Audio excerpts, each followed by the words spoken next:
Welcome back to Kaiser's 23 of 23. Or if you skipped the live action video, welcome to Kaiser's 23 of 23, where I cover 23 TV shows from 2023. This time around, we're covering Western animation, which I'm sure all of these shows qualify as, and there will be no disagreements down in the comments.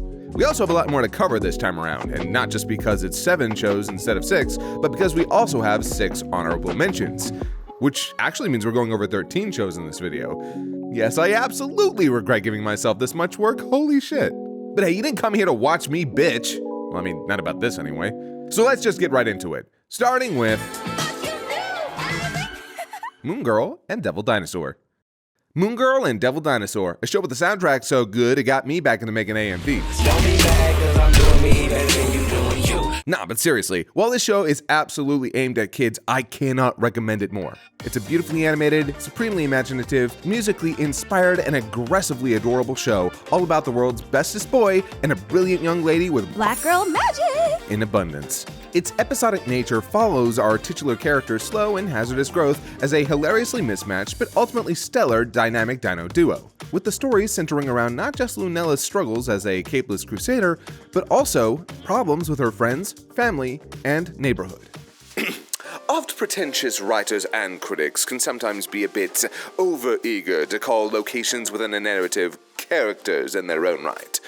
But it can often be true. And in this regard, the Lower East Side is very much a living, breathing part of this show's cast. It features in many of the show's central plots and helps ground the stakes for Lunella. She's not out here fighting to save the world, unless Lawrence Fishburne is involved, but her community. These places, these people, this sense of belonging are all so important to her, and you come to really understand as the story invites you into her and Devil's stomping grounds, full of insane, colorfully creative villains and complex, relatable conflicts. The Rat King may be a D-tier Marvel villain, but here, the D stands for Daveed Diggs, and that's a D we can all take pleasure in. And it's also just, pun intended, marvelous to look at. While it might seem limited on the animation front at first glance, Flying Bark Productions knocks it out of the park and all the way to the moon, girl! Between impressively creative action sequences and some of the best character acting for a non-human character I've ever seen, I can't sing its praises enough. But the standout is where the visuals meet the music. While the show features licensed tracks such as Childish Gambino Sweatpants, it's also littered with stupendous earworms from several phenomenal artists specifically for the show, and they all fucking slap. And sure, its stories aren't the most complex or groundbreaking, it's still made for children. But if you want something that will delight and entertain in a remarkably sincere and creative way, Moon Girl and Devil Dinosaur will do the trick. Honestly though, you could just watch the entire show for Devil alone. He is the best boy on this list, and he deserves all the hot dogs. What happened to you guys? Hilda, Season 3. Honestly, I kind of wish I'd written a whole segment out for Hilda Season 3, as it's one of the most gorgeous, wholesome, whimsical, magical, and heartfelt shows I've watched in years. While Season 3 is admittedly not quite as strong as its first two, having to ultimately wrap up a story that feels like it still has so much left to tell, I'm happy beyond words to see it still deliver in spades and give the series a proper ending. If you have kids, watch Hilda. And if you don't, watch it anyway. It'll make you feel like a kid again. Also Bluey for the exact same reasons. My Adventures with Superman. Nowadays, when an American studio wants to make an anime, they can just make a fucking anime. Even for those purists out there, like me, who need it animated by a Japanese studio, you can still have shows like Cannon Busters, Scott Pilgrim Takes Off, or even the upcoming Lord of the Rings, The War of Rohirrim. But it wasn't always like that. Remember back in the 2000s when they were desperately trying to mimic the anime style? Teen Titans, Hi Hi Puffy Ami Yumi, Code Lyoko, The Boondocks, Totally Spies, Witch, Shaolin Showdown, Megas XLR, Super Robot Monkey Team Hyperforce Go, the period where they sort of grasped anime's visual tropes, but struggled to match it narratively because they were more focused on making toy commercials instead of toy commercials but with better art and stories. In some ways, that Amerime feeling is what My Adventures with Superman evokes in me, though not nearly as clunky or half-baked. You can see the inspiration from all directions. The character designs, the action scenes, character acting and expressions, Clark's magical girl transformation, manic pixie interdimensional twink Mr. Mix's Pitalik. Visually, I think South Korea's Studio Mir, responsible for animating shows like The Legend of Korra, Voltron, Kibo and the Wonder Beast, etc., does a largely accurate job of creating what feels like, in many ways, a Superman anime. Superman's primary character arc in this first season, and maybe this series in general, is him questioning what he is and who that makes him. And through meeting Lois Lane and Jimmy Olsen and becoming Batman, he explores Batman. Yes, Clark Kent is Batman. Actually, he did that in one of the episodes of the animated series. It was fun. And through meeting Lois Lane and Jimmy Olsen and becoming Superman, he explores both angles of his life, that of an Earthling and that of an alien, before both sides inevitably crash into each other. And when that does happen, the show surprises us by allowing both Lois and Jimmy to learn his true identity, sidestepping the entire conflict of his secret identity with both of them. And the truth is, it's a good move. Because while I still prefer Superman keep his secret identity from the public, I don't know if I necessarily need another protracted story of him trying to keep it from Lois Lane of all people. And Jimmy being in on it so early actually sets up for a lot of really interesting and fun stories. So in that regard, I was psyched to see them in on the secret in season 1. This also ties into what I believe is one of the metatextual approaches of the show. This is a show ostensibly for people who already love Superman. This is made most apparent in episode 7, Kiss Kiss Fallen Portal. And yes, that is an Oron High School Host Club reference in 2023, just in case you didn't know who was writing this show. Here, we find the League of Lois Lanes, interdimensional peacekeepers founded by Lois Lane from the Prime Universe, based off the 1940s Max Fleischer animated theatrical shorts. The League is tracking Mr. Mix's Pitalik, looking straight out of Tenchi Muyo, as he tricks Superman into helping him retrieve his ever-important hat, within which lies his chaotic, godlike powers. Here, Lois stumbles upon a collection of footage from Superman and other universes, specifically universes where instead of becoming a hero, he became an utterly exhausted trope. This entire episode encapsulates who the show is for and the approach they want to take. They want to explore Superman and his mythos, his rich history, while reimagining him, his rogues gallery, and his supporting cast. This is a new Superman with a new Jimmy Olsen and Lois Lane, in a world both familiar and yet seemingly new. But the million-dollar question is, does it work? Up front, as someone who could not stand his DCEU counterpart, I love how they're portraying Superman here. I don't mind a Superman who can be forceful, who uses violence when necessary and struggles with always doing the right thing no matter what. But first and foremost, he has to be a Boy Scout. And they nail that here, by making him the nicest goddamn guy you've ever met in your life. He always feels like he's trying to do the right thing, even when he doesn't know what the right thing is, and gets personally offended when other people don't try to do the same. This is a good boy with good parents Clark Kent, who's learning to be a good Superman. Likewise, I actually find this version of Lois Lane to be fascinating. She's passionate, scrappy, impulsive, often obsessive, and hopelessly reckless, dressed like a tomboy and not all that successful. And she's really self-conscious about that last part too, which makes for a very interesting dynamic with Clark. And no, I don't think her throwing herself off the building was as bad as certain folks treated it, and the series doesn't just brush it off. But Jimmy, oh God, Jimmy, why, oh why did they make him a conspiracy theorist? And not just a conspiracy theorist, but one so out of touch with reality and so obsessed with it that he brings it up with no provocation. It could be the sewer dinosaurs. At inappropriate times. Mothman! As a source of Mer people! comedy. And it's only after he reveals he already knew Clark's secret and they meet the best villains, but not really villains of the show, that he finally becomes more tolerable because they prove his insane conspiracy theories were actually right. Which, okay, sure, that's fine because now we know he's not just spouting total nonsense, but the first half of the season is almost nothing but that.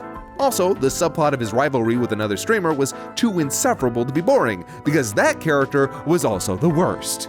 And honestly, the entire show is plagued by inconsistent writing. Our main cast is intended to be quirky and relatable, and while that sometimes genuinely works, it also often backfires by sounding either unnatural or trite, making the characters feel irritating and or generic. And it's not just the character writing that does this. The show's overall plot involving the military and Superman's origins is interesting on paper, but the balance between its ongoing storylines just leaves all of them feeling underserved, especially with our villains of the day. And these villains are... I know Superman's rogues gallery is feast or famine, but here, I couldn't care less about this incarnation of Intergang, Livewire, Heatwave, or Alex, which we all just assume will translate to Lex Luthor later on. And please, I beg you to miss me with Bichon and Deathstroke. Even Cadmus and the military, the overarching villains of this season, feel undercooked, as we only get hints at their operation until the end, all while exchanging the most generic dialogue of the show. Mr. Mxyzptlk has some fun scenes and jokes, and Anthony Ivo and the Parasite are visually the most engaging, but altogether, I just could not invest in any of them. Except for Monsieur Mala and the Brain, queer icons. The major problem with all of them is generic and often derivative character designs and a total lack of development. The secondary villains play third fiddle to the ongoing storyline with Cadmus and the military, while they play second fiddle to the ongoing story with Clark. Because My Adventures with Superman isn't about these antagonists, it's about Clark. His relationship to the other two leads, his slow discovery of who he is, and most importantly, how that affects the rest of the world, which gives us very little room to expand on these villains and make them feel like characters in their own right. While this show is absolutely for Superman fans, its changes can be so drastic that it often feels like it's at odds with itself, like it has an identity crisis. Whoa, no, not that bad, not that bad. And since the story is focused on Superman's pathos and lore, we also get a lot more of his Kryptonian legacy playing into the ongoing story, with Jor-El's personality programmed into Clark's ship, Kryptonian technology being a key component of the plot, and even a botched invasion from the past via Zod that drives the military to hound Clark as soon as he dons his blue tights. But just like every other plot thread, it feels anemic. Despite everything I said though, I do not hate the show, and I will be watching season 2. But for this first season, watching it sometimes felt obligatory. I was so excited about the show from minute one, just so I could have an adventure with a good boy Superman. And you know what? The show provides that in spades. It's obvious that the showrunners want to tell a story about a good boy Superman and all the struggles that come with that. And that's something I can really appreciate. When that angle is working, and it often does, it's the show at its best. Here's hoping, moving into season 2, we get something a little more focused. While I might have been disappointed with year 1, I'm eagerly awaiting the return of Superman.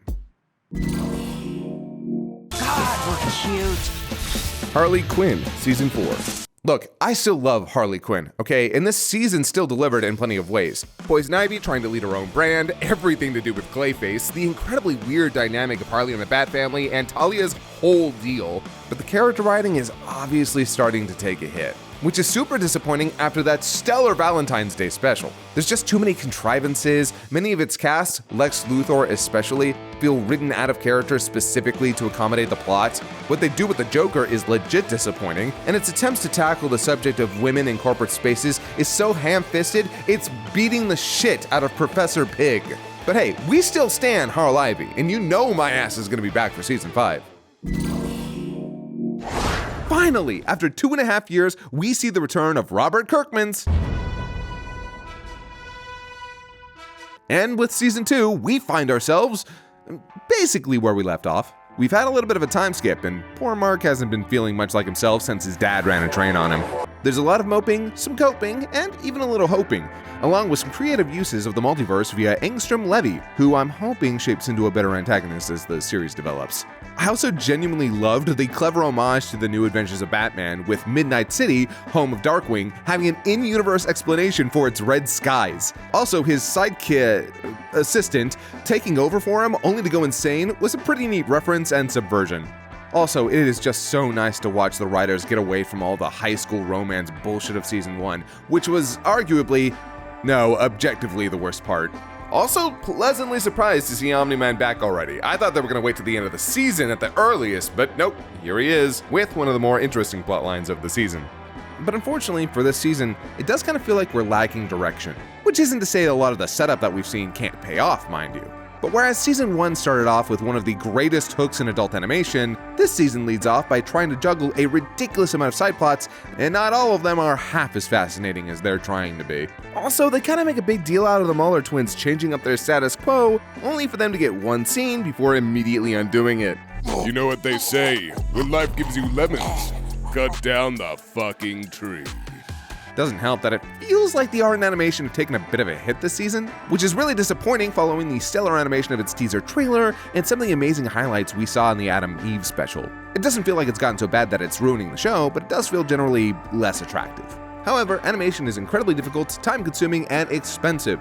Whatever's going on over the animation studio, I just hope that people aren't being crunched to bits as they try to crank out 45-minute episodes. I am eager to see what comes after this hiatus, though. Episode 4 has finally given us a real looming threat via Clancy goddamn Brown, and I'm super curious to see how Alan the Alien's plot shakes out. Also, you bet your ass Seth Rogen was psyched to cross act opposite of Peter Cullen off his bucket list.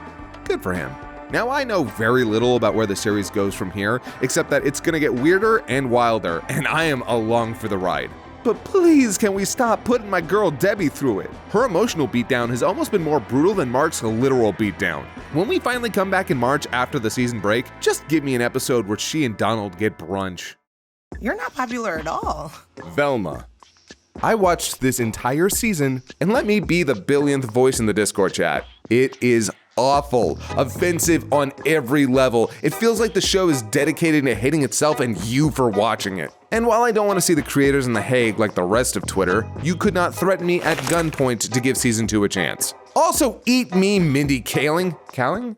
Mindy Kaling? Mindy Kaling or Mindy Kaling? Mindy Kaling. Alright, Mindy Kaling. Also, eat me, Mindy Kaling. Indian desserts rock. I'll mango-less see you in hell. Captain Laserhawk, a Blood Dragon remix. Here's one of the oddest entries on the list. A French-American animated series produced by Ubisoft Film and Television telling a cyberpunk dystopian story about the titular Captain Laserhawk having the worst breakup ever, only to find himself suicide squatting with a mismatch of Ubisoft's character stable. It's chock full of violence, social commentary, brilliant anime-inspired animation, and is unforgivably horny. Can you believe this is an Adishanker joint? Now, let's be clear. Ubisoft, of all companies, producing a show about dystopian corporatism feels a lot like Henry Kissinger, rest in Pissinger, writing a book about touring Cambodia. But I'm going to set that aside and talk about what they actually produced. Which, surprising nobody, is a mixed bag. While I appreciate the creativity on display with the variety of visual storytelling techniques it employs, its exhilarating and beautifully animated action, and some social commentary that actually does manage to hit like it's intended, it's another corporate-funded story about rebellion against a hyper-capitalist police state that attempts to both sides the issue, ostensibly to emphasize the sheer lack of moral fortitude in a world that's gone to hell, and thus ratchet up the drama. But besides its murky politics, it can also feel a little juvenile. And not with the aforementioned sex and violence, okay, that shit rocks, but rather in its oft-times clunky dialogue, which runs the gamut between trite and oddly sophomoric. That said though, I still had a lot of fun with the show. It's crazy, violent, horny, colorful, and flashy. But beneath all that, there's an engaging story with some interesting and fun characters. You will cheer for this French frog assassin and his life or death choice between Tropical or orange? And you will also find yourself invested in the character arc of Rayman, who is, without a doubt, the most interesting and carefully utilized character in the series, and has shots like this. French animators, please never stop being this horny, thank you. Unfortunately, while his supporting cast certainly makes the series worth a watch, I can't say anything close to the same for the titular Captain Laserhawk. Between his rather boring design and a truly lackluster performance, his best moments are dragged down, making him one of the weakest members of the cast. And fans of Beyond Good and Evil will probably never forgive what they did to Paige and Jade. I've got feelings for you. Capital Y, yikes! However, if a season 2 does pan out, I'm probably going to tune back in. I want to see how batshit the story can get and where the remaining characters are going to go. I really hope it all works out because, frankly, besides my enjoyment of the first season, I really just want to see this animation studio succeed and go on to make more stunningly animated adult content. Side note, my friend Yama actually posited the idea that the treatment of Ubisoft's stable within the series might be representative of Ubisoft's treatment of their characters overall, from Beyond Good and Evil to Assassin's Creed. Now I can't say for certain, but I thought it was an interesting read, so I wanted to include it here. That would be the ungrateful wanker. Castlevania Nocturne. What does Castlevania look like without Warren Ellis? Well, better and worse, honestly. While the period setting radically changes up the makeup of both the cast and environment, the art and animation continue to be stellar, and it expands the world in interesting ways, none of its villains match up to the commanding shadow of Dracula, nor Carmilla and her sisters. As well, Richter lacks the world-weary charm of Trevor, Maria isn't nearly as funny as Sypha, and neither of them are as engaging in their own right. Annette's background and her power set do offer some fascinating opportunities, and her and Edouard's story are the heart of this season. But damn, even more than the previous series, the inconsistencies in the quality of voice acting is remarkable. Still though, I am hoping for a stronger second season now that it feels like we've gotten all this setup out of the way. Scavenger's Reign. Do you remember Liquid Television? Well, if you're over the age of 35, like me, then you might remember the animated showcase that aired on MTV in the early 90s. Responsible for the likes of Beavis and Butthead and Aeon Flux, it was an adult-oriented collection of often surreal and experimental animation. I was too young to watch it at the time, but that didn't stop me. I believe the original pilot for Scavenger's Reign, simply titled Scavengers, would have found itself securely at home on the program. At 8 minutes long, it's a microcosm, or maybe a microbiome, of the entire show. A wildly colorful, beautifully animated, and stupendously surreal exploration of an alien planet, bursting at the seams with creative and unnerving alien designs and gorgeous, otherworldly environments. It's like Mobius on ketamine while second screening a playthrough of Sable during a Planet Earth marathon narrated by Werner Herzog. The story starts proper on an alien world called Vesta and follows the surviving crew of a critically damaged interstellar cargo ship, Demeter 227. Most of them have been separated from one another and are trying their best to make their way back to the ship in order to save the remaining crew in cryostasis. And if you have not seen Scavenger's Reign yet, this is the only time on the list that I'm going to ask you, nay, beg you, please skip this segment and go watch Scavenger's Reign. Especially if you're a fan of hard science fiction. It might just be my favorite show of 2023. One of the first and most mesmerizing qualities of the series is its animation. Titmouse Incorporated took the already gorgeous visuals of the pilot and elevated them across the board. And it isn't just a matter of motion, but the insane amount of detail paid to character movements and an understanding of weight, momentum, and even more impressively, proper form for complicated techniques like the lie backing during the rock climbing sequence. The animators paid close attention and studied a lot to make sure that these characters all moved appropriately, no matter their environment, which is so important in a series like this, which is so tonally grounded. Which is not to say it isn't also artistically brilliant and overwhelmed with surreal, horrifying beauty. Vesta isn't just a planet, but a body, and every creature, from infinitesimal to gargantuan, from flora to fauna, is an extension of it. Everything feels connected, as millions upon billions of years of what we assume is evolution has ironically turned Vesta into a sort of machine, one that operates with ruthless efficiency, without any concern for the universe outside it or the intruders within it. The human presence is not a danger to it, nor is it an active danger to them, but rather, it is a neutral party. It hardly concerns itself with the suffering of its own, much less theirs. And that's part of what makes Vesta feel so terrifying. The more our main cast makes their way through these insane, dreamlike environments, they slowly unravel the internal logic behind them. And for every moment they seemingly master and control these elements, they are confronted with something even more vexing and often more dangerous. And while a good majority of this world is equally dispassionate, there are dangers deep within that do have an agenda. And these creature designs are absolutely insane, not just in their creativity, but in their quantity. Throughout the show, I can hardly remember a repeating species.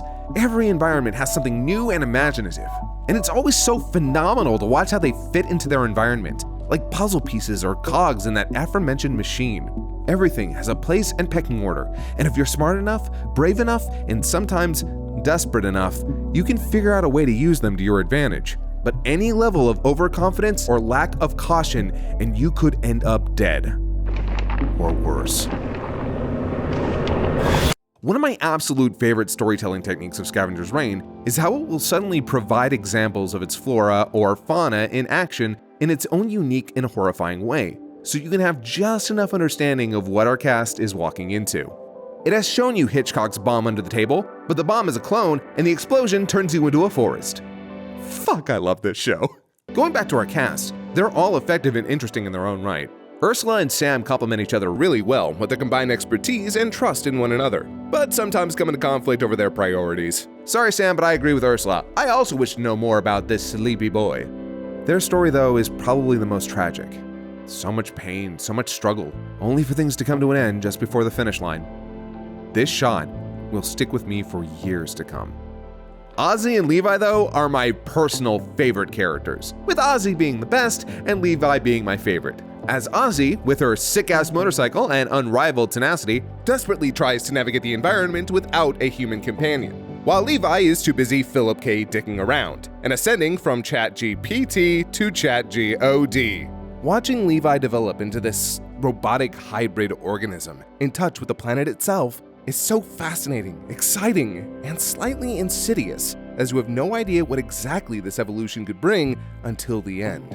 And Cayman, Fuck Cayman. yeah, man's straight up responsible for what happened on the Demeter, and the first thing he does is get mind-jacked by a little green man what done fucked a panda who reminds me of Bobby Hill in a way I refuse to elaborate on. Way to go, Kmart, you little giant fucking baby. You hardly deserved your left hand, much less your wife. We're also joined halfway through by actual scavengers. And honestly, while they're certainly phenomenal characters, and their presence does help move the plot along quite nicely, they definitely changed the tone and dynamic up quite a bit for the second half, which is just the slightest, teensiest bit disappointing. But what they offer the plot is still stellar. They also feature one of the most gruesome deaths in the series. Man, y'all only been out here a day and you already lost a person? Skill diff. But I have gone too long without mentioning a key feature on the production side. The music is out of this fucking world. Or rather, it's in this world, as it feels just as distinctly alien as Vesta, with genius use of synth and soft vocal accompaniments, all mixed in perfectly with the show. The soundscape of Vesta is a thing of glory, elevating the visuals and creating a vibe that can only be described as transcendent. And I think transcendent is the right word for Scavenger's Reign. It feels like an anomaly, a show this mature and confident, visually breathtaking and orally nourishing, telling a story of people pushed to the brink against the banal brutality of nature and the all-consuming darkness within man's heart made manifest, with a victory that tastes of sacrifice, as bitter as it is sweet, and distressingly metallic. It is a marvel of television. And while it works well enough as its own standalone season, a second season would be a blessing atop a miracle. Nice speech. Say goodbye to your legs.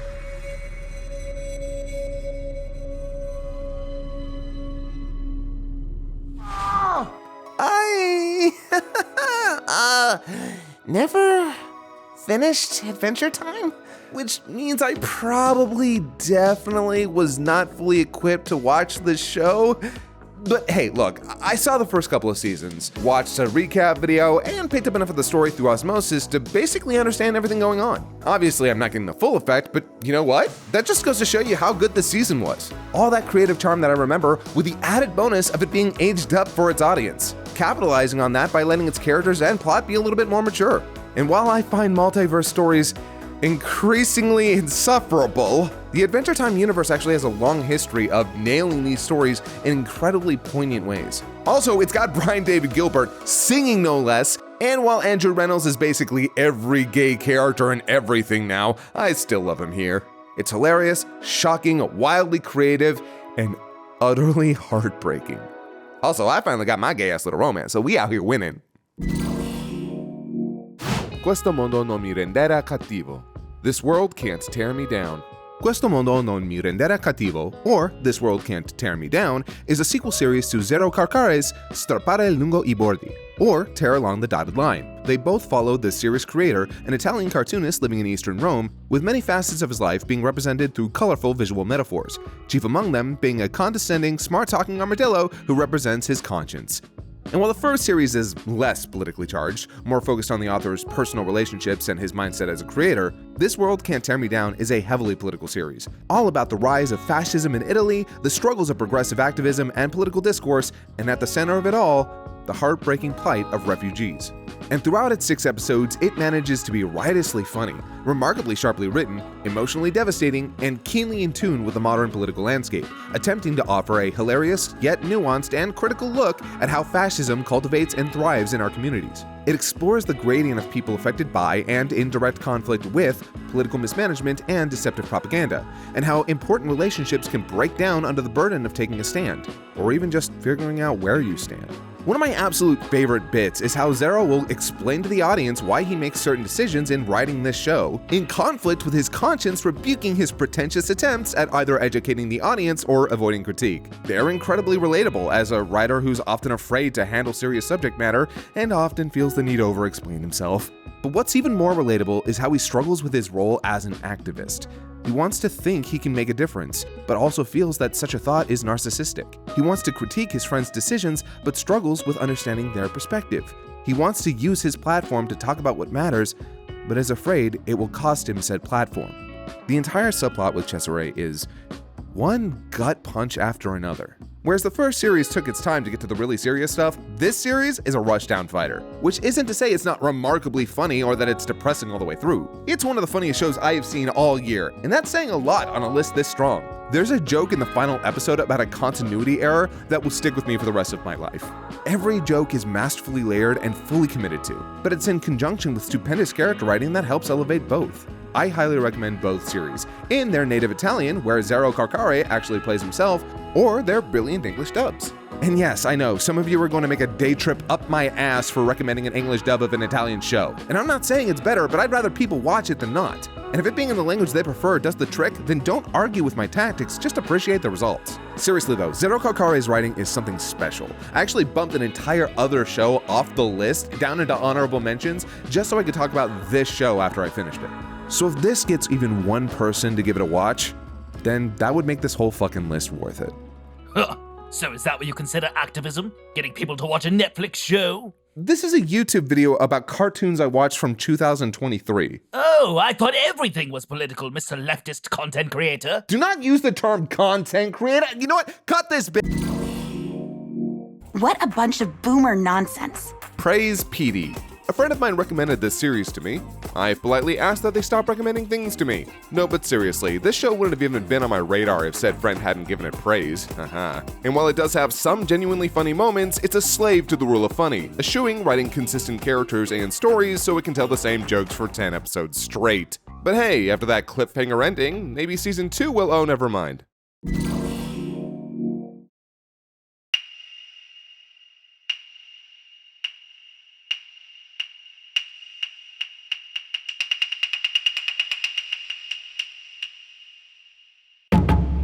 Blue Eye Samurai.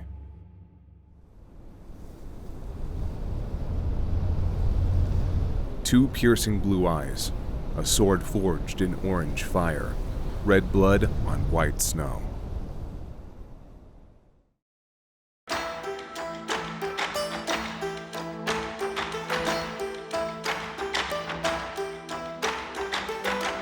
This was, without a doubt, one of the shows I was the most excited to talk about on this list. Hell, the list probably wouldn't have existed without it, but I was so blown away with its stellar visuals, exceptionally sharp dialogue, gloriously violent action sequences, and a surprisingly compelling exploration into sex, sexuality, and gender that I immediately had to rank my top 12 shows with my script editor, pre-game Gav, shout out to all you Anime FMK fans out there, just so I could find out where it fell, and thus the list was born. Blue Eye Samurai is, like most modern samurai-themed media, a throwback to Akira Kurosawa's extensive filmography, the production design of the Zatoichi series, and the anachronistic vibes of Tarantino's Kill Bill. The story of a young woman named Mizu, disguised as a man and hiding her mixed heritage as she hunts down the only 4 white men in early Edo Japan, as to promptly end their lives for daring to curse her with her titular blue eyes and avenge her mother. It's dear white people, but written in blood. Along this journey, she is mentored by a blind swordsmith, aided by a soba chef with no hands, and starts a hilariously gay but not gay will they won't they with Not Zuko, whose ex-fiancé is busy showing feet on her only sensu. If that dumb joke makes even one person laugh, I win. Of course, there's our villains of the piece, chief among them being Kill Me I'm Irish, one of Mizu's potential papas, who is supported by his sadist heterosexual husband and right-hand On its face, it's a classic revenge tale, but it's in the details where things go from standard to extraordinary. Mizu's journey takes her into the belly of a beast that threatens to consume all of Japan, all the while slowly unraveling the tapestry of her life and the myriad of conflicts that have turned her into this stoic, murderous demon. And with her supporting cast, the show explores many complicated and fascinating themes. Not always in the most nuanced way, mind you, but in one that feels distinctly passionate and true to itself. But before we get into the meat, we must remember that we first eat with our eyes. And Blue Eye Samurai is a feast to be sure. Painted backgrounds that blend seamlessly with the 3D, creating one of the most astonishingly gorgeous shows I've literally ever seen. And while the character models aren't quite up to this lofty standard, they're more than attractive enough in their own right. Every character is visually distinct, adorned in, mostly, era-accurate clothing and accoutrement. Mizu is a standout, with her water aesthetic and orange-tinged glasses. Honestly, the color theory in the show is top-notch, and it's all supported by unbelievably effective lighting. Every scene, every moment is perfectly lit. From sunlight to moonlight to candlelight. The mood is fucking impeccable, no matter the shot. It all comes together to elevate every other element of the series, from its bloody combat to its softer moments of reflection. In a list with standout visuals aplenty, Blue Eye Samurai readily challenges all of its contemporaries with bold, confident direction and unassailable style. And I wasn't touching myself when I wrote this, but I could've. Meanwhile, the OST feels a little bit more subdued. While not forgettable and certainly effective in its own right, it feels more supplementary to the overall production, underpinning and supporting the visuals while not standing out too much. But it's the needle drops that hit the hardest. While their usage of battle without honor or humanity might elicit groans from older audiences, hi, I'm older audiences, Blue Eye Samurai is obviously actively courting the same type of audience that Unalive William did 20 years ago. This can also be seen with Chiemi Eri's Kushimoto Bushi and Aizuban Daisan, and even more so with Genie Genie Genie from the Stray Cats. But the true star of the soundtrack is their Japanese cover of For Whom the Bell Tolls by Emmy Meyer. An absolutely stellar choice that would have potentially fallen flat if they'd just used the original, but instead elevates the scene tremendously, making it one of the absolute best fights in the show. And speaking of those fights, good God does Blue Eye Samurai deliver with a bloody flourish. Whether they be one-on-one or one versus many, the choreography roots itself in traditional, real-world sword fighting styles, while enhancing the action with acrobatics and insane feats of strength and speed. Underpinned by a keen, constant sense of danger, its commitment to realistic violence shows us just how the right or wrong injury can end a fight. And a life. Even if the amount of damage Mizu can apparently take borders on the John Wickian. The fight at the Shindoryu Dojo is a spectacular introduction, exemplifying both Mizu's abilities and the style and strengths of Blue Eye's action. The camera work is phenomenal, carefully utilizing slow motion to emphasize Mizu's speed, effortlessly and brutally disabling her opponents. The savage creativity of her takedowns sets a high standard for the rest of the show, and more importantly, gives us a fantastic feel for her character. Cocky, arrogant, but with the intent of goading her opponents and throwing them emotionally off balance. It's also the fight that got me to watch the show. And as the series goes on, we are treated to a smorgasbord, or a smorgasword, of viciously delicious combat, as blades fly and blood flows. Even just a sparring session between Mizu and her weak, cowardly, foolish ex-husband has enough thrilling and creative blade flirting to put Blue Eye Samurai's action up near the top of the list for me. Be it in the depths of Fowler's castle against nameless goons and a terrifying ogre of a man, wood by the way, or an army of claw-wielding soldiers revealing her sword to also be a naginata, and what we thought was anime bullshit via her weighted gear was actually another kind of even cooler anime bullshit! But as we travel down this river like an errant leaf, we approach a blade. The story of Blue Eye Samurai. Does it cut through us with merciless ease, or do we carelessly float past it, spared its wrath? Well, this is where the reference breaks down, because while Masamune's sword was considered the finer blade over Muramasa's, this story cuts deep, and it does not discriminate.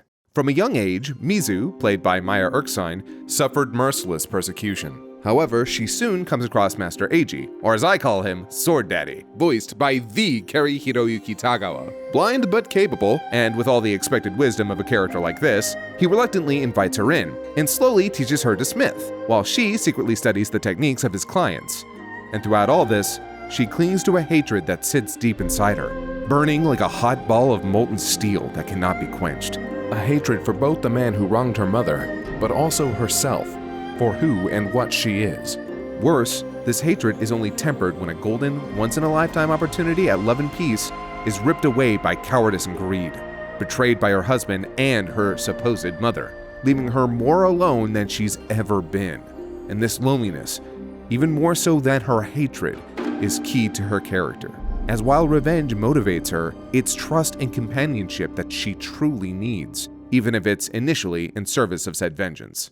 And in that companionship, we first find Ringo, A young man with dreams of greatness, but born without hands, he finds himself enamored by Mizu, hoping to become her apprentice and the apple of her blue eye. He's also one of the only characters we see discover her peaches. And slowly but surely, this ball of optimism and surprising utility strips Mizu of her armor. At first metaphorically, but later on, literally. His loyalty to her becomes a great strength, both for her and the plot. And interestingly, I initially thought I'd hate this character, despite his masterful voice work from the GOAT Masaoka, but much like Mizu, he worked his way into my heart with his cute little echoes and relentless loyalty. Snowcap! Also, boy be packing down there. Like, I know you can't see it because it's censored, but while he might not have hands, any partner he's with is gonna need both. But being serious for a moment, I think it's worth pointing out how this series approaches disabilities. Between Ringo's makeshift instruments and general know-how, and Master Eiji's mental fortitude and environmental awareness, both characters have had to overcome great hardship and adapt in a society that refuses to accommodate them. They thrive and progress in their own ways, and this even affects Mizu. Because while she wasn't born with a disability per se, her life is functionally different and worse because of her heritage, changing how others perceive her. Ringo even says, "You're deformed, but you're still strong." But aside from our co-Ringo star, we have Taigen, played by Darren Barnett, a student of Shindo Ryu and Mizu's now eternal rival. We watch as he suffers defeat and dishonor at her hands, leading him to chase her intent on a rematch. Also, he may regain his reputation, both for the sake of himself and his beloved would-be fiancée Akemi, played by Brenda Song, the daughter of a nouveau riche lord. And don't let that not Zuko joke from earlier give you the wrong idea. While he starts off as an insufferable, arrogant prick, he slowly warms to Mizu, and as their rivalry evolves into an awkward friendship, with even more awkward boners, we see that he, too, is multifaceted and fiercely loyal. This is exemplified when Heiji Shindo is torturing him for information on Mizu, and he, in no uncertain terms, tells Shindo to eat shit with his right hand. But going back to Akemi, the daughter of that aforementioned samurai lord, her journey is a fascinating companion to Mizu's, as she tries to escape an arranged marriage and find Taigen, and thus freedom, outside her castle in Kyoto. She's confronted by an ultimatum via Best Mom Seki, played by the living legend and Duke of all gays, George Takei. Her only options are proper wife or improper whore. So she chooses proper whore. Grifting a traveling flesh peddler all the way to Mihonoseki in search for her man, she finds herself under the roof of Madame Kaji, played by motherfucking Mulan herself, Mina Wen. Also, side note, this scene with her speaking to Mizu, a woman disguised as a man, while talking about the gender dynamic of Edo Japan, is my exact kind of clever. This scene is for me. This is my hole. It was made for me.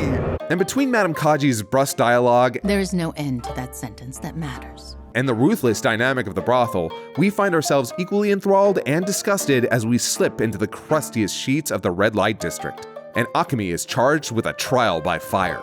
But almost effortlessly, and in one of the most brilliant, hilarious, and mesmerizing scenes in the entire show, she pulls off a stunning feat, returning her client's erectile function before snowballing poetry back and forth.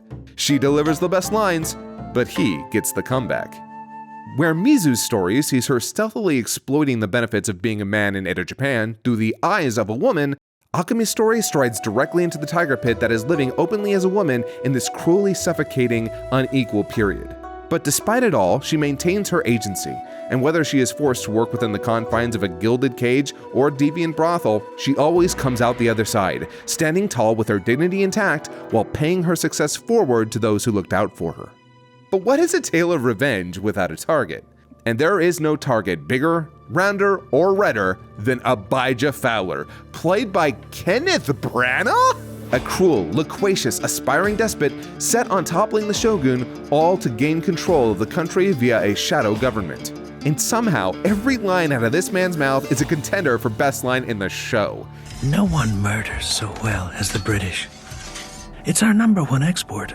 His monologues flow like single malt whiskey, his one-liners could kill from 400 yards, and his screen presence is so overpowering, it takes almost all of Edo burning to rip the focus away from him. And Randall Park as Heiji Shindo is a slimy, sadistic snake of a man who tries to outwit Mizu and company only to end up sans a hand and later suffering a death so poetic it would make this man He also plans the best road trips. But girl, you better wash that Tengu mask. Actually, no, just burn it. Burn it like the Capitol. Speaking of this particular joke, it's worth noting that this show's treatment of nudity and sexuality as a whole is remarkably mature. While it does garner some laughs with the occasional hanging dong, all of Mizu's nudity is either unceremonious or remarkably reverent. It never feels too gratuitous, and rarely exploitative. It's there to help fill out a story eager to explore the breadth of the human condition. And sex is examined in fascinating ways, as an expression of love, as a tool, as art, and, well, whatever you call what Heiji and Abijah get up to. And I could probably go on, covering every episode of this show in depth, up to its somewhat lackluster but ultimately satisfying finale, with a cliffhanger that has me as excited as it does mind-boggled. But there's one episode in particular that stands out above the rest. Episode 5, The Tale of the Ronin and the Bride. We open on a Bunraku puppet show, Bunraku puppets being an inspiration for the character designs, by the way. And in this story, we find a Ronin, who has dedicated his life to revenge. However, when the Ronin finds love, this burning desire calms to a dying ember, and he settles down to have a family. Before finding out his wife, the mother of his child, was a member of the clan he swore revenge against. Unable to contain his hatred, he slays them both, and in doing so, turns his wife into an Onryo, a vicious and vengeful demon. We see this play throughout the episode, paralleled by flashbacks to Mizu's life, falling in love with a man named Mikio, only to be betrayed, and left with nothing else but her reignited hatred. The fascinating part of this episode, besides its stellar action and heartbreaking tragedy, is how both the major characters of the play mirror Mizu. She is both the Ronin and the Bride. She is both the man and the woman, speaking to her identity, embracing masculinity and the privilege that comes with it, while still distinctly a woman, and possibly even speaking to her mixed heritage. She is large, and she contains multitudes. Now, I've talked at great lengths about the show, with enough praise to bury Fuji-san, but it isn't without some issues, some more subjective than others. Not the least of which being how the series will often eschew cultural and historical accuracy in order to serve the narrative, its thematic momentum, and, well, rule of cool. Some anachronistic dialogue here, some muddy terminology there. One of the biggest standouts, however, being gunsmiths did exist in Edo, Japan, so it's likely the shogun would have had guns himself. Its dialogue can also feel a bit cliche in places, and its story does follow some familiar beats, as it is, first and foremost, a revenge story calling back to classic Kurosawa films. Despite all that though, Season 1 of Blue Eye Samurai is a fucking knockout. I can't even imagine how Season 2 is going to play once we're in London. And I also don't know how they're going to handle the language barrier, if they even are. I mean, it's possible the show won't even bother bringing it up. We'll have to see when the next season drops in... Oh god, it's going to be like 2026, isn't it? Well, you know, it's fine, because at least I have more Arcane to look forward to this November. I need it. I need it. And there you go! Some of my favorite shows from last year. But don't worry, we still have 10 anime to cover next week and 11 honorable mentions, so that video is gonna be fucking packed. So I'll see you there. Unless you don't like anime, which I suppose isn't statistically impossible. And please, I would love to hear your thoughts on any of these shows down in the comments. Despite my therapist's clear instructions, I do read them. Sorry, Dr. Johansson. But if you're watching, please like, favorite, subscribe, and put a ring on it. On the bell. Ring the bell. Marry the bell. Make love to the bell. And until next time, stay safe out there, and thanks for watching.